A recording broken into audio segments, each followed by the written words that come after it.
Chairman সাহেবের ভাইয়া তাড়াতাড়ি একটা স্পেশাল ফুচকা বানা কুইক। সরি ভাইজান, সিরিয়াল ধরে ফুচকা খাওয়ান লাগবো। ম্যাডাম আপনি এটা কি করলেন? আমার বানাটি ফুচকা আপনি ফালাই দিলেন।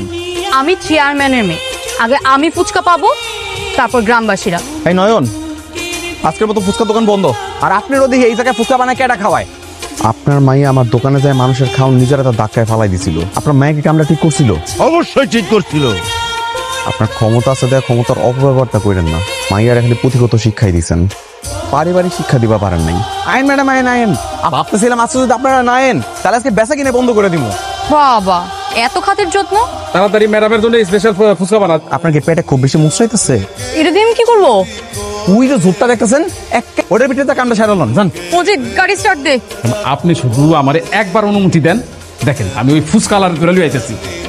আমি আরেকবার দেখি, কালকে যাব গিয়ে ফার্স্ট ওর ফুচকা আরেকবার ট্রাই করব। হওয়ার পর যদি দেখি যে এরকম ঘটনা আবার ঘটছে, রিপিট, আবার খবর আছে। আই হাই, এত রিমোট দিছ? চেয়ারম্যানের মায়া তো আজকে পুরো লাল হয়ে যাবো রে। ম্যাডাম আসেন আসেন আসেন, আপনি তো লেগে তো অপেক্ষা করতেছি। সত্যি করে বল, কালকে তুই আমার ফুচকায় কি মিশাইছিলি?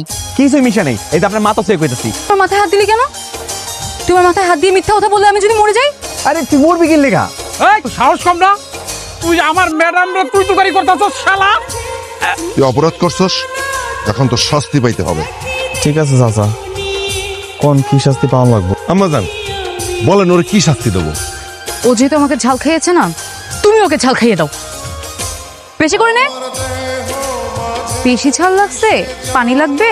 না না, মজা লাগতেছে। যাও, আপনার ভাই মরিগুলো অনেক মিষ্টি। অনেক ঝাল লাগছে আম্মা। আমি ওই মায়ের ছাড়তাম না আম্মা। আমি প্রতিশোধ না নেওয়া পর্যন্ত আমি থামবো না। ওই তোর না কইছি ওই চেয়ারম্যানের মেয়ে পিছিয়ে তুই লাগবি না? আমি ওই পিছে লাগতাম না আম্মা, আমি ওই মায়ের সামনে লাগবো। মানে তুই যদি এইসব বাড়াবাড়ি করিস না, তোর কিন্তু একদম ভাব বন্ধ। ঠিক আছে, লাগবে তোমার হাতে রান্না খাইতাম না।